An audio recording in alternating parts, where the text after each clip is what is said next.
Discuss here Ohm's law.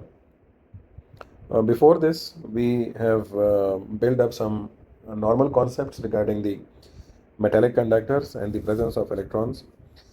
उसमें कुछ points हमारे पास ऑलरेडी क्लैरिफाइड हैं, कुछ थोड़ा सा हमने उसमें आगे की तरफ अप्रोच करना है और फिर उसी के बेस पर हमने ओहम्स लॉ को एड्रेस करना है।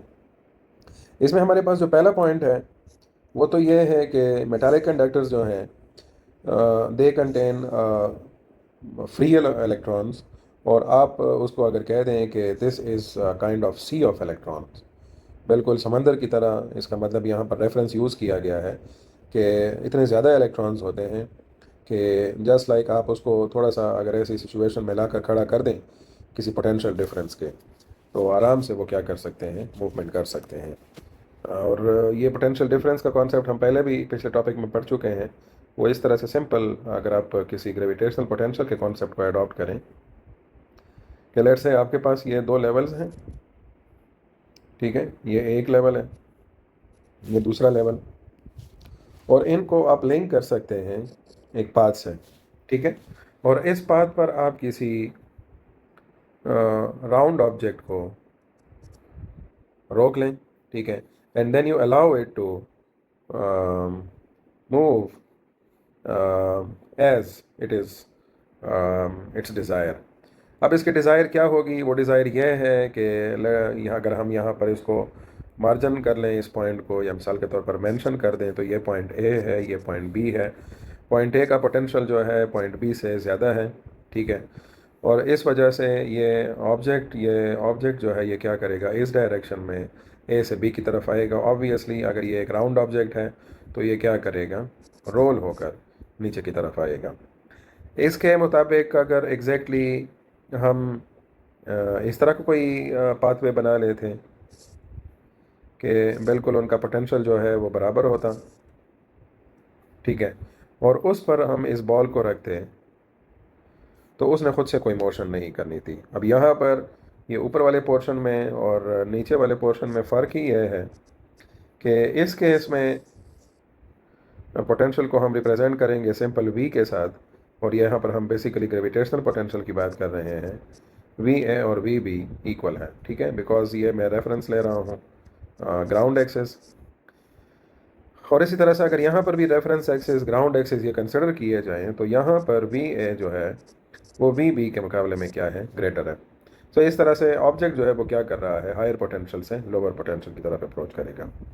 सो इस वजह से यहाँ पर हम ये क्या बात कर सकते हैं कि चूँकि हमारे यहाँ पर इस डिस्कशन के केस में क्या है, चार्जेस जो हैं, ये इलेक्ट्रॉन्स जो हैं, ये एक चार्ज्ड एंटिटीज़ हैं। सो इसलिए keeping the concept of the electrostatics, एक चार्ज्ड एंटिटी जो है इलेक्ट्रिक फील्ड को रिस्पॉन्ड करती है, ठीक है। अब जाहिर है वो इलेक्ट्रिक फील्ड की डायरेक्शन में मूव करती है या इलेक्ट्रिक फील्ड की डायरेक्शन के अपोजिट मूव करती है, उसका हमें कहाँ से पता चलेगा, नेचर ऑफ चार्ज से, ठीक है। तीसरी चीज़ जो हमारे पास सामने आती है कि अगर हम ये इलेक्ट्रिक फील्ड डेवलप करना चाहते हैं, तो उसके लिए हमारे पास सिंपल जो मैकेनिज़्म है, ठीक है, इस लेवल तक, वो हमारे पास क्या है, एक पावर सप्लाई है, ठीक है। ये पावर सप्लाई जो है एक सिंपल वोल्टेज सोर्स है, और जब आप वोल्टेज की बात करते हैं या पोटेंशियल की बात करते हैं, तो उसके लिए हमने इलेक्ट्रोस्टैटिक्स के चैप्टर में एक टर्म ऑलरेडी एक्सप्लेन की हुई है, जिसमें हमने वी को मेंशन किया था as work done per unit charge. So that means that energy in joules is available for the charges which are measured in the units of coulomb, ठीक है। और अब ये सिनेरियो जो है हम इसको इस तरह से देख सकते हैं कि लेट से ये हम एक फिगर मेंशन करते हैं। फर्स्ट ऑफ ऑल मैं ये ऊपर वाली फिगर मेंशन करता हूँ, ठीक है, and I call it as figure number 1, ठीक है। अब इस फिगर 1 में सिंपल ये इलेक्ट्रॉन्स शो किए गए हैं पिंक डॉट्स के थ्रू, ये वाले जो पिंक डॉट्स हैं यहाँ पर, और इनकी ये रैंडम मोशन दिखाई गई है। ये रैंडम मोशन हमने ऑलरेडी ड्रिफ्ट वेलोसिटी के कॉन्सेप्ट में भी समझी थी। ये किस वजह से है? ये बेसिकली थर्मल एनर्जी की वजह से इनकी थर्मल वेलोसिटी है। और चूंकि थर्मल वेलोसिटी की वजह से कोई ख़ास इलेक्ट्रिक फील्ड डेवलप नहीं हो रहा, बिकॉज ओवरऑल जो मटेरियल है वो एक स्पेसिफिक टेम्परेचर पर है, इस वजह से ये ऑब्जेक्ट्स जो हैं, ये इलेक्ट्रॉन्स, ये एंटिटीज़ रैंडम मोशन कर रहे हैं। जहाँ तक मैंने यहाँ पर ये वाइट डॉट्स का मेंशन किया हुआ है, ये एटम्स हैं। एटम्स आर स्टेबल या सिंपल थोड़े से वाइब्रेट कर रहे होंगे इस डायरेक्शन में, ठीक है। और इलेक्ट्रॉन्स जो हैं वो रैंडम मोशन कर रहे हैं, they are colliding with other particles, atoms, दूसरे इलेक्ट्रॉन्स के साथ। और इस तरह से अगर उनके मोशन को देखा जाए तो एक तरह से मैं इसको उसकी अगर डिपिक्शन करूँ यहाँ पर, सो वो इस तरह से एक रैंडम मोशन हो रही है, ठीक है। कोई प्रॉपर फील्ड नहीं है। तो अगर मैंने यहाँ से इनिशिएट किया था तो यहाँ तक ये वापस आ गया है, और यहाँ तक नेट डिस्प्लेसमेंट इसके केस में ज़ीरो है, ठीक है। दूसरी तरफ अब अगर हमने इस पॉइंट पर ये पावर सप्लाई का जिक्र किया, तो अब हम क्या करते हैं, पावर सप्लाई को अप्लाई कर देते हैं। अब ये पावर सप्लाई जो है ये इसमें इसके थ्रू एक इलेक्ट्रिक फील्ड को डिवाइस कर देती है, और इस इलेक्ट्रिक फील्ड के अपोजिट डायरेक्शन में यहाँ पर ये मैं हमने शो किया हुआ है कि इलेक्ट्रॉन्स जो हैं वो इसके अपोजिट डायरेक्शन में मूवमेंट शुरू कर देते हैं। So this is a pink electron, और ये क्या कर रहा है, इलेक्ट्रिक फील्ड के अपोजिट डायरेक्शन में मूवमेंट शुरू कर देता है। आल दो इस पर फिर से कोलिशन का वो फैक्टर पड़ता है, और अगर इस मरतबा हम इसके कोलिशन की बात करें तो अगर वो इस तरह से पाथ है, so after some time let's say this is the initial point from where it started, और ये बी है, तो जाहिर है इस पॉइंट से इस पॉइंट तक इसने एक नेट डिस्प्लेसमेंट की है, and we call this as the drift velocity. अब आते हैं बेसिक हमारे रूल के मुताबिक कि ओहम यहाँ पर किस चीज़ के बारे में हमें एक्सप्लेन करता है। सो ओहम्स लॉ की स्टेटमेंट के मुताबिक the magnitude of electric current in metals is directly proportional to the applied voltage as long as the temperature of the metal, that metal is kept constant, ठीक है। तो ये भी पॉइंट नोट करने वाला है, ये पॉइंट भी नोट करने वाला है, ठीक है, डायरेक्टली प्रोपोर्शनल वाला। और यहाँ पर हमें जो चीज़ नज़र आ रही है वो क्या है कि इलेक्ट्रिक करंट जो है वो एक इफ़ेक्ट के तौर पर हमें नज़र आ रही है, और जो अप्लाइड वोल्टेज की वजह से जो पोटेंशियल डिफरेंस क्रिएट किया जा रहा है वो एक तरह से कॉज हमारे सामने आ रहा है। और ये बिल्कुल जो पॉइंट हमने यहाँ पर मेंशन किया था इस केस में, यहाँ पर इस ग्रेविटेशनल पोटेंशियल के केस में, तो एग्जैक्टली हमें वो चीज़ यहाँ पर भी नज़र आ रही है, ठीक है। सो इसके मुताबिक हम अब ये लिख सकते हैं कि electric current is directly proportional to voltage. So इस तरह से अगेन यहाँ पर इस चीज़ की कंफर्मेशन हो जाती है कि in that case the electric current is the effect end voltage which is the potential difference across that wire और मेटल इज़ द कॉज। अच्छा, अब इसको रिप्रेजेंट करने के लिए हम इस तरह का एक मटेरियल अप्लाई कर सकते हैं, या मिसाल के तौर पर कुछ ग्राफिकल रिप्रेजेंटेशन दे सकते हैं, वहाँ से हमें एक आइडिया मिल जाएगा। तो इस वोल्टेज वर्सेस करंट ग्राफ में, ठीक है, और इसको नॉर्मली हम आई वी करेक्टरिस्टिक्स कहते हैं। सो इसमें आई वर्सेस वोल्टेज, ठीक है, वी। सो इसमें अगर आप देखें वी हैव 3 डिफरेंट प्लॉट्स।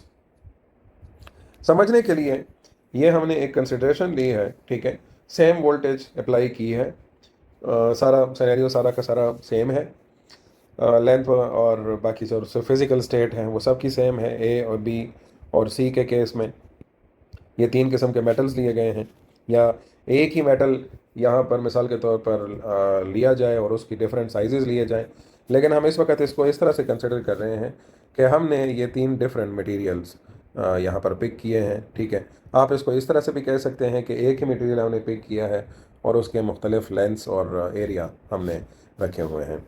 सो मिसाल के तौर पर मैं यहाँ पर एक मार्जिन लगाता हूँ, ठीक है, वोल्टेज एक्सिस पर, और इसके मुताबिक में एग्जैक्टली जो ये तीन कंडक्टर्स हैं, ये जितना करंट पैदा कर रहे हैं या इनमें जो करंट वो आ रहा है, उसको हम क्या कर सकते हैं, चेक कर सकते हैं। तो यहाँ तक अगर आप देखें कि ये हमारे पास करंट के इस लेवल तक इसको मार्क कर रहा है, ये इस लेवल तक मार्क कर रहा है, ठीक है। तो इसमें हम देख सकते हैं कि अगर हम आई सी, आई बी और आई ए जो इन करस्पॉन्डिंग वैल्यूज़ को करंट एक्सिस पे शो कर रही हैं for a given value of voltage, तो वहाँ से हम ये चेक कर सकते हैं that I C is greater than I B is greater than I A for a given value of voltage, ठीक है। वो वोल्टेज की वैल्यू यहाँ पर हमने शो की हुई है। और जाहिर है ये जो करंट वोल्टेज ग्राफ हमने यहाँ पर ड्रॉ किया हुआ है, इसका अगर हम स्लोप चेक करना चाहते हैं तो स्लोप इसका सिंपल किसी भी इंस्टेंट पे बनेगा I current Y by X, ठीक है। सो ये बेसिकली आई जो है इसका वर्टिकल एक्सेस है और वी जो है वो इसका हॉरिजॉन्टल एक्सेस है। तो जिस तरह स्लोप हमारे पास परपेंडिकुलर बाई बेस के बराबर होता है या राइज बाई रन के बराबर होता है, तो इसी तरह से हम यहाँ पर इसके स्लोप को आई बाई वी से रिप्रेजेंट कर सकते हैं।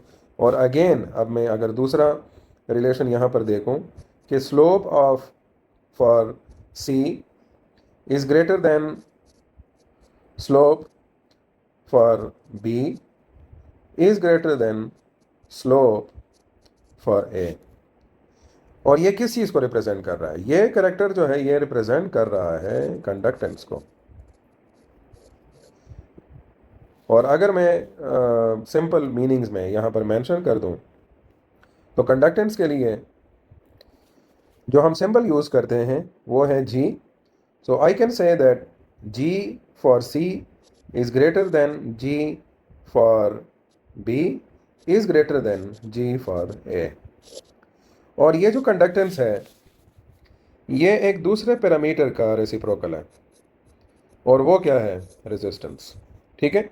सो कंडक्टेंस एक तरह से इलेक्ट्रॉन्स को अलाउ करना, इजीली मूव करना, और रेजिस्टेंस उसका उलट। और रेजिस्टेंस की डिपिक्शन आपको कहाँ से मिल सकती है?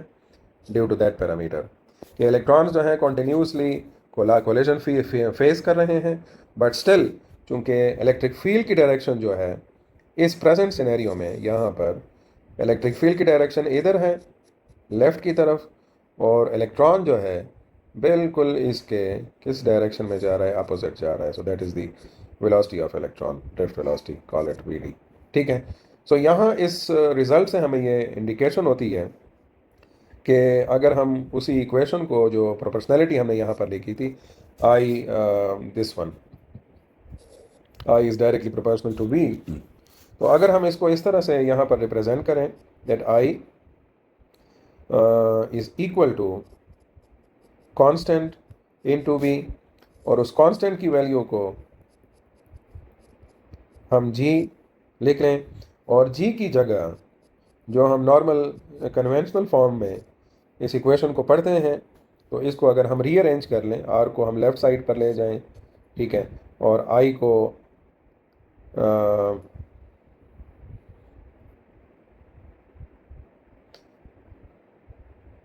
बिल्कुल, और आर को सिर्फ बस हमें लेफ़्ट साइड पर लेकर जाने की ज़रूरत है और हमारे पास रिज़ल्ट बन जाएगा। So V is equal to I R. ये हमारे पास वही इक्वेशन बनेगी जो कि आपने क्लास 10 के कोर्स में भी पढ़ी हुई है, ओहम्स लॉ की, ठीक है। और इसमें अगेन हमें ये पता होना चाहिए है कि वी जो है potential difference, I is the electric current, ठीक है, और आर जो है वो रेजिस्टेंस को शो कर रहा है। और यहाँ पर इस चीज़ को इंडिकेट करना ज़रूरी है कि इस केस में जो रेजिस्टेंस है वो बिल्कुल प्लेन कोलिजन्स को रेफ़र कर रही है, जो इलेक्ट्रॉन्स किसी दूसरे एटम या किसी दूसरे इलेक्ट्रॉन्स या फील्ड की वजह से फेस कर रहे हैं। So all these collisions contribute in the opposition to the flow of motion, और उस अपोजिशन को हम किस चीज़ का नाम देते हैं या कोई क्या कैरेक्टर हम देते हैं उसको? Electrical resistance. तो यहाँ पर यह चीज़ क्लियर करना ज़रूरी है कि अगर हम किसी नॉर्मल मेटल की बात करते हैं तो उसके लिए तो हमारे पास जो आई वी करेक्टर आएगा वो एग्जैक्टली एक स्ट्रेट लाइन आएगी making some specific angle with the voltage axis, let's say इसको मैं कंसिडर कर लेता हूँ कोई भी एंगल। और ये एंगल यहाँ पर ये मैं आपको मेंशन कर दूँ कि यहाँ पर ये एंगल जो है, या अगर आप गौर से देखें कि ये एंगल के बढ़ने का जो रेशो है वो किसके साथ है, कंडक्टेंस के साथ। जितनी कंडक्टेंस बढ़ती जाएगी इसका एंगल जो है वो बढ़ता जाएगा इस आई वी कैरेक्टर का, ठीक है, जो ग्राफ हमारे पास बन रहा है।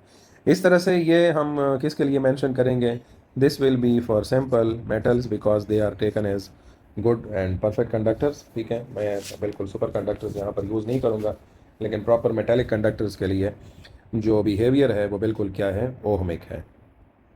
और इसी वजह से मेटल्स को ओहमिक कंडक्टर कंसिडर किया जाता है। दूसरी तरफ हमारे पास जो कर्व बनता है वो एक इस तरह से भी कर्व बनता है, ठीक है। That is the behaviour of the filament bulb, जिसमें एक ख़ास टाइम के बाद स्टार्ट में अगर आप स्लोप को मॉनिटर करें, यहाँ पर स्लोप की वैल्यू बिल्कुल सेम है, ठीक है। यहाँ पर स्लोप की वैल्यू ग्रेजुअली डिक्रीज़ होती जा रही है। सो स्लोप का डिक्रीज़ होना जो है वो बेसिकली ये इंडिकेशन है कि रेजिस्टेंस की वैल्यू इंक्रीज़ कर रही है इस केस में, ठीक है, फिलामेंट बल्ब के केस में। और दिस ज़ाहिर है ये जो है ये क्या हो जाएगा, नॉन ओहमिक। इसी तरह से जो नेक्स्ट पैरामीटर है हमारे पास वो है थर्मिस्टर का। थर्मिस्टर का कर्व जो है it will be like that, ठीक है। और इसकी भी स्टार्ट में अगर आप स्लोप पर गौर करें, ये भी एक वेरिएबल स्लोप है, लेकिन इसके स्लोप की वैल्यू बढ़ती जा रही है और इसकी रेजिस्टेंस जो है वो टेम्परेचर के साथ डिक्रीज़ होती जा रही है। डिक्रीज क्योंकि ज़ाहिर है टेम्परेचर का मैंने यहाँ पर जिक्र इसलिए किया है क्योंकि वोल्टेज की वजह से जितने भी कोलिजन्स होंगे उनका आउटकम जो है वो आपको in terms of increase in temperature मिलेगा। सो डिक्रीज़ इन रेजिस्टेंस, ठीक है, हमें मिल रही है। और ये भी अगेन एक नॉन ओहमिक कंडीशन है। और ये किसका ग्राफ यहाँ पर हमने बनाया हुआ है, थर्मिस्टर का। ये भी नॉन मेटल है, ठीक है, या मिसाल के तौर पर नॉन ओहमिक बिहेवियर दे रहा है। और जो फोर्थ हमारे पास यहाँ पर अवेलेबल रेफरेंस है वो क्या है, सेमीकंडक्टर्स का, जो एक ख़ास लेवल तक बिल्कुल इस रीजन में बिल्कुल खामोश है, ठीक है, करंट की वैल्यू ज़ीरो है। और फिर उसके बाद एक पॉइंट पर ये इसमें इंक्रीज़ आता है। और अगर इसके स्लोप को देखा जाए यहाँ पर बिल्कुल इसका स्लोप डेड ज़ीरो है और फिर उसके बाद इसके स्लोप की वैल्यू इंक्रीज़ करती है, ठीक है। That is the graph for the semiconductor and that is again non ohmic. So वैसे तो प्रैक्टिकली कोई भी आपके पास इस तरह से परफेक्ट ओहमिक कंडीशन में कोई चीज़ नहीं आएगी, बिकॉज जब भी टेम्परेचर में चेंज आएगा तो अगर आप दोबारा से उसके मेन कंडीशन पर जाएं कि the temperature should not change, so ज़ाहिर है टेम्परेचर को मेंटेन रखना that looks very much impossible. So इस वजह से हमेशा आपके पास चीज़ों में जो आई वी ग्राफ्स हैं उनमें वेरिएशन अवेलेबल होगी। सो आई होप सो यहाँ पर जो पॉइंट्स हैं रिगार्डिंग द ओहम्स लॉ वो काफ़ी हद तक क्लियर हो चुके होंगे, ठीक है। इसके बाद अगले जो टॉपिक है उसमें हम जो पैरामीटर हम बार बार यहाँ पर जिक्र कर रहे थे, ये रेजिस्टेंस वाला, ठीक है, ये इसके बारे में हमारी बहुत अच्छी और डिटेल्ड डिस्कशन होगी कि ये क्या चीज़ है। ज़ाहिर अक्सरियत हमें ये पूछा जाता है कि इलेक्ट्रिकल रेजिस्टेंस क्या चीज़ है, ये किस तरह से अपोज करती है करंट को, तो हम इसको स्पीड ब्रेकर के नाम से रेफरेंस देते हैं। लेकिन बेसिकली हम इस फिगर में अगर देखें तो यहाँ पर हमें पता चलता है कि that is overall result of the increase and the result of the collisions faced by the electrons with atoms or other electrons or any field. Thank you.